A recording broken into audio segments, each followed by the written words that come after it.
All right, welcome, folks, to the monthly market update provided by Clear Vista Financial. We call this Clear Vista Financial Perspectives. We are glad that you have taken a few moments today to join us or listen to our reproduction of this broadcast, which is available on our YouTube site at youtube.com/spendlifewell. We have lots of different videos there for you. So today we're going to do as we do always by discussing the performance of our indexes for the month of September. September ended up being a good month, out of the ordinary, actually. And we'll talk about the economy. Still a lot of mixed data about the economy. So we're going to get into these a little bit. As always, you can text your questions to 254-282-0495. You can send those at any time, day or night. We may not answer them until the next day, but you can send those anytime, 254-282-0495, or you can email us at info@clearvistafinancial.com. Well, let's just jump into the market recap. As I said, September was a great month for most indices. And we'll get into these a little bit. I'll show you a few charts and things. But remember, on the last broadcast for the month of August, early September, we said that September through the end of October is typically a fairly volatile time. And historically, the S&P 500 has gone down during that time most years. Well, this year was the exception. And there's a number of reasons why that may have taken place. S&P 500 was up 3.53%. NASDAQ was up 5.61%. The Russell 2000 cooled off a little bit. Remember, August was a spectacular month for small caps. The small cap index only went up about 2.89% in the month of September. Long-term treasuries stabilized, didn't go down much, didn't go up much. But we think we see a bottoming pattern there, especially since interest rates are starting to go down. And our moderate index, which is for a lot of retirees might be what you're invested in, you can see there that was up about 2%. So let's jump into a couple of charts. The S&P 500, this is going back this year. You see the dips there with April, and we recovered from that. We have been setting all-time highs. Now, after the last few days of September, there was a little bit of a market sell-off. And so we're not at all-time highs right now, but we are very close.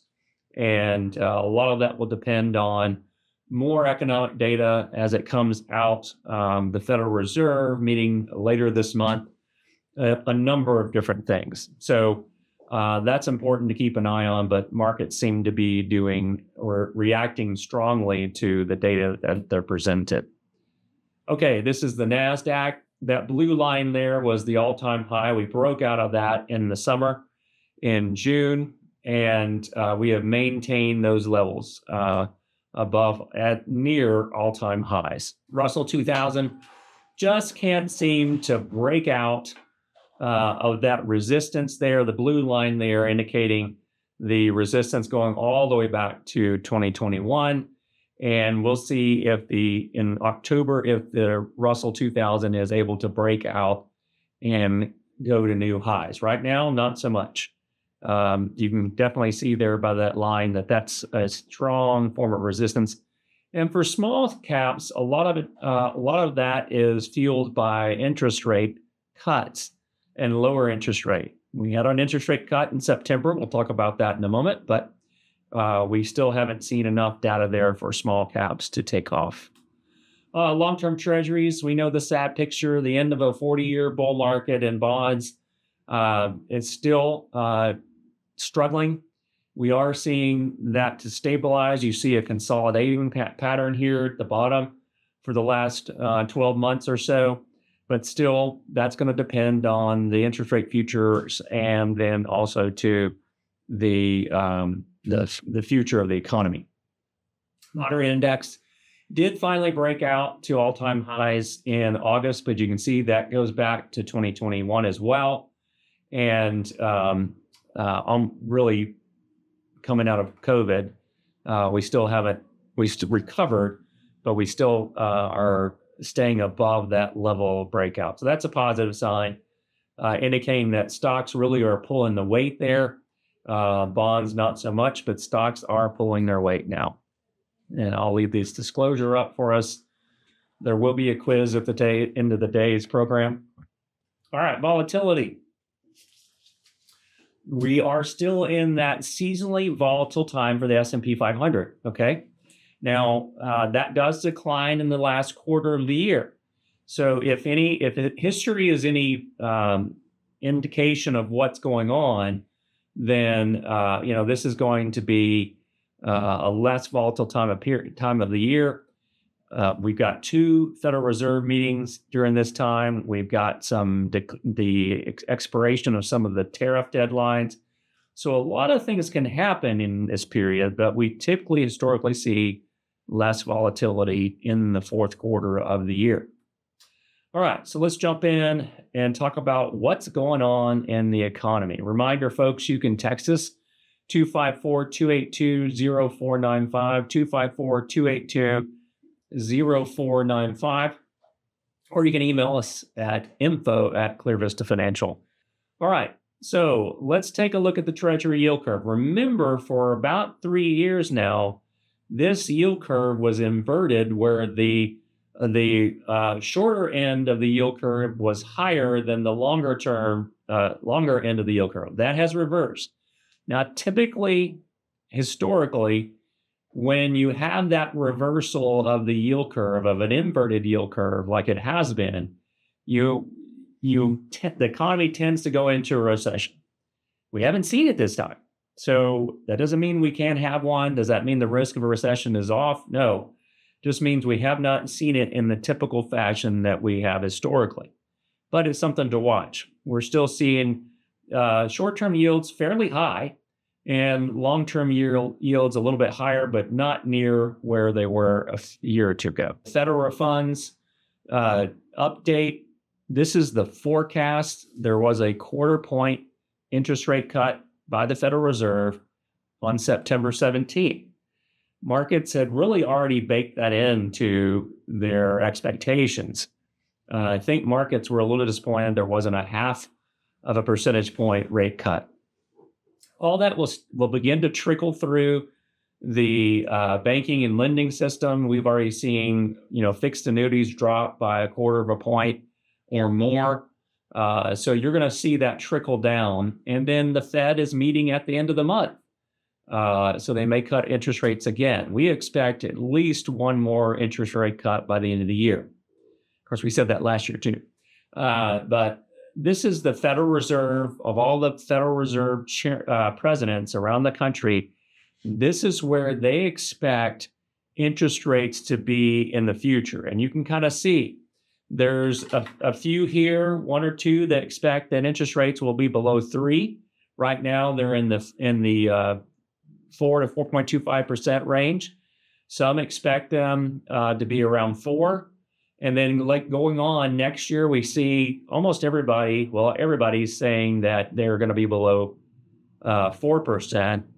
And then that begins to shift downward as we go through time. A lot of people, the thing is, these dot plots are really more just about the expectation that the Federal Reserve presidents have, not actually what will happen. But it's always interesting to see what they themselves are kind of predicting. So perhaps, you might have been disappointed that the Fed didn't lower interest rates more, but doesn't mean that the Fed has not been boosting the economy in other ways. I wanted to show you some information on reverse repos. Now, reverse repos are like a hidden form of quantitative easing, which we had a lot of in COVID. It's where the Fed will release liquidity into the markets. That kind of helped drive the rally since we've had since late 2022. At their peak during COVID, there was probably $2.5 trillion on the Fed balance sheet, or how much they were doing then, and how much they were pumping in liquidity into the economy. Now that's gone down to about 25 billion. Now what that means is that tailwind that you're seeing there is not the same as it was, last year. So that easy liquidity is going to run its course. So for stocks to push higher, they need more gas, they need more fuel.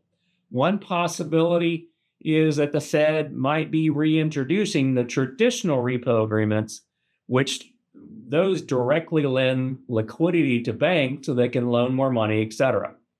But if the Fed doesn't step in, the markets are going to need to show that they can sustain themselves without that artificial liquidity.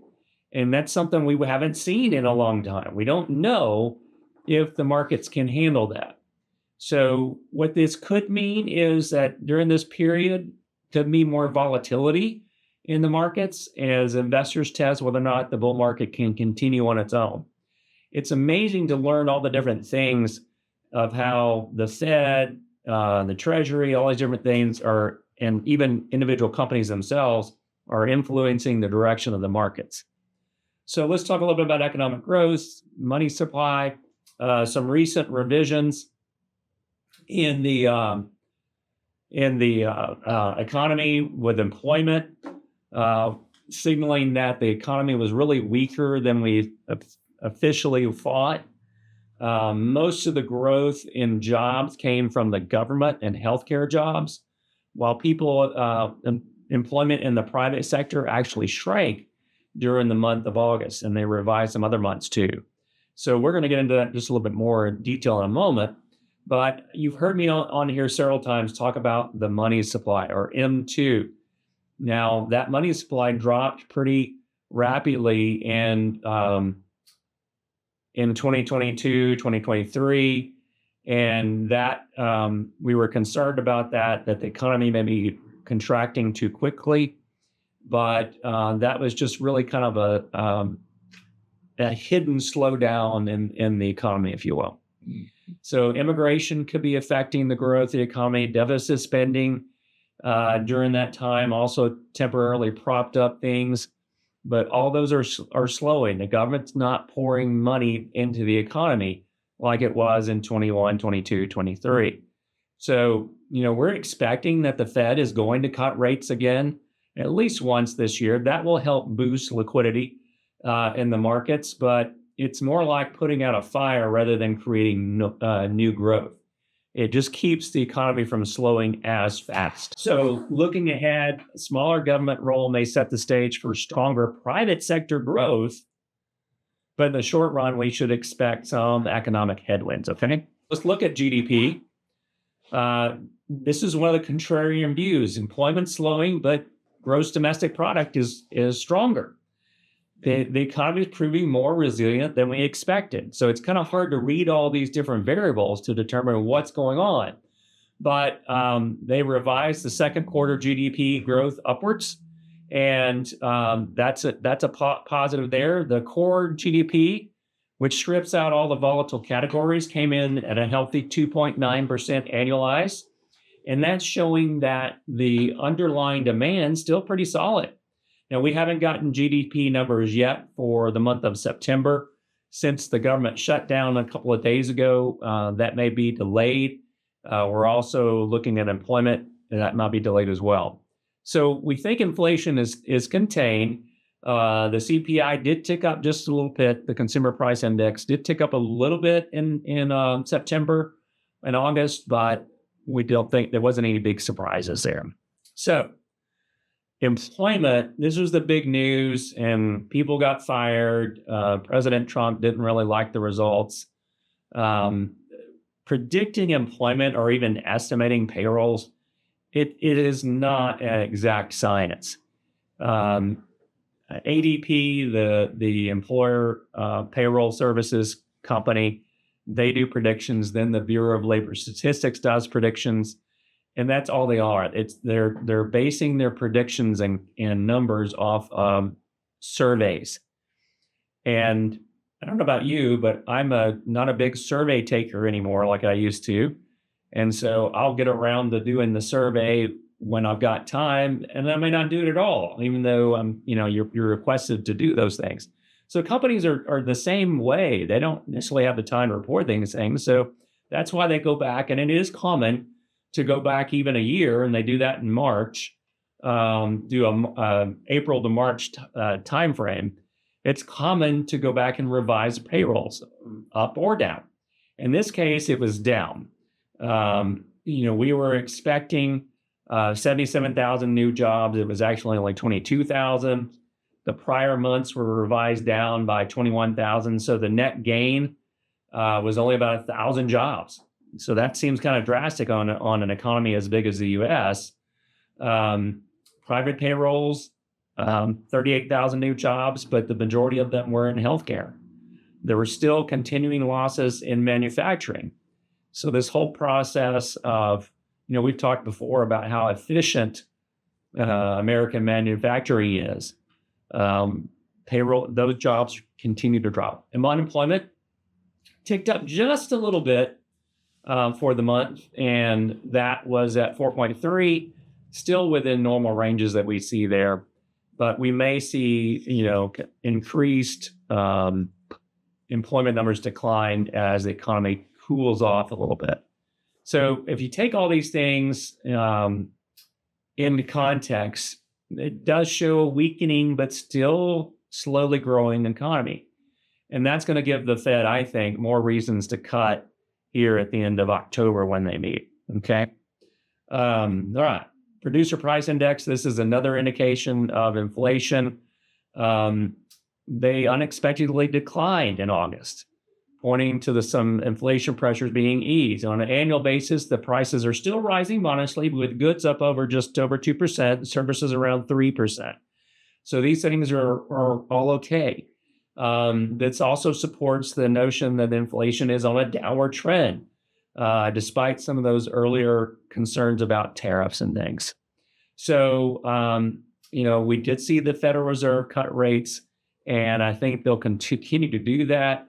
The only exception is that the language that was coming out of the presser that Chairman Jerome Powell did was that we're seeing modest improvements on inflation and things. So they use all their terms to temper their words and make sure that no one overreacts to things. So now the CPI, that's the consumer side of inflation. That was up a little bit, 0.4%, as I said.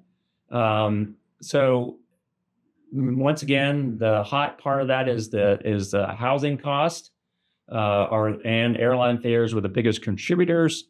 Workers' wages are still growing, but they're being tempered modestly. And, we expect that to continue in that way for some time to come. A lot of people are arguing over whether or not the Fed should adjust their rules. They have a 2% target rate, but is it something that should be 2? Should it be 3? Well, that will remain to be seen. For now, their target rate is still 2%. Let's talk about retail sales. Retail sales rose more than expected in August, showing the consumers are still spending despite the job market slowing down. Sales gains were broad, led by online shopping, automobiles, restaurants, and clothing, and back-to-school basics and stuff like that. So core sales, which feed directly into GDP, rose. They're on track for the fastest quarterly pace since 2023. So that's good. So consumers still remain strong, but we have to make sure that we're continuing on that track. We'll continue to watch that. All right, new and existing home sales. Now this is kind of split. All right, existing home sales struggle. All right, existing home sales fell by, I think, was it 8% for existing home sales. New home sales really exploded, up over 20% in August.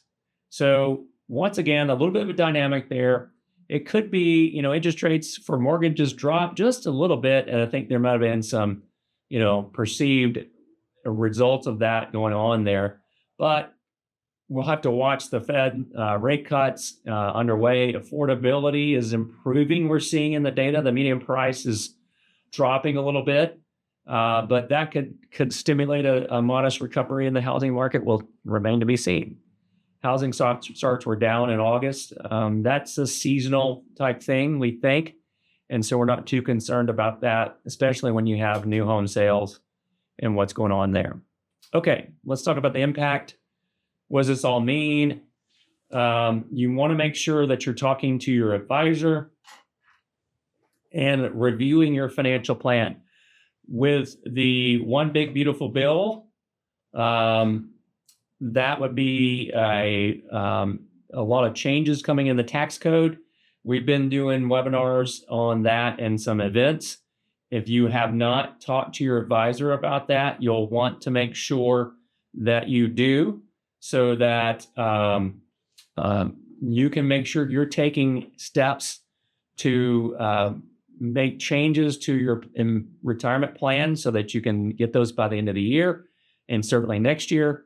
And the things that the government or Congress has labeled as permanent changes, as I told a group of clients earlier this week, really look at them as if they're written in pencil, okay? Permanent only means permanent if the next Congress doesn't do away or undo everything that was done in this Congress.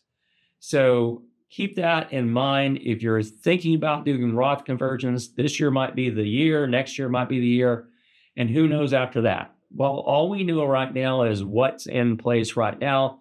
And the OBA, the One Big Beautiful Bill Act, has a lot of changes that are impacting a number of families, especially seniors, with that $6,000 per person deduction for being over 65. It has a cap on the income, but it is not a cliff. It's a gradual decline once you reach those levels.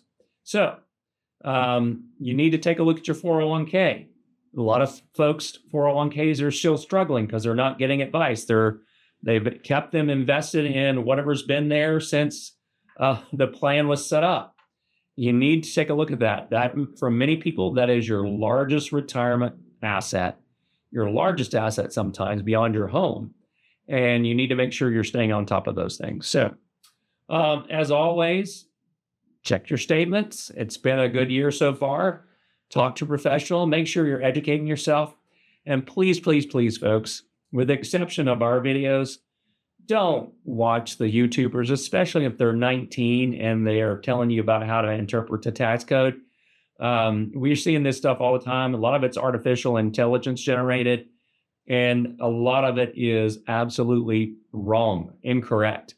So make sure you're talking to a financial professional, a real person, not a robot or a chatbot or anything, and make sure that you're educating yourself about those things. So I'm looking to see if there's any questions. I did not see any on the text line, but as always, we will keep those going, and we'll look at those questions throughout. But that, folks, you can always contact us at our office. You can also send us an email, or if you just want an appointment, you want a phone call or a consultation, we'd be glad to do that. You can look at my Calendly there, calendly.com/Mark Trice. And our next market update is November the 6th. Man, we're getting into the Thanksgiving and Christmas season already. So I hope you're having a great year so far. Join us next time. As I said, this recording will be up on YouTube soon. Thanks so much, and thanks for joining ClearVista Financial Perspectives. Securities offered through Cambridge Investment Research Incorporated, a broker-dealer, member FINRA SIPC. Advisory services through Cambridge Investment Research Advisors Incorporated, a registered investment advisor. Cambridge and ClearVista Financial are not affiliated. Discussions in the show should not be construed as recommendations or investment advice. Always consult with your investment professional before making important investment decisions.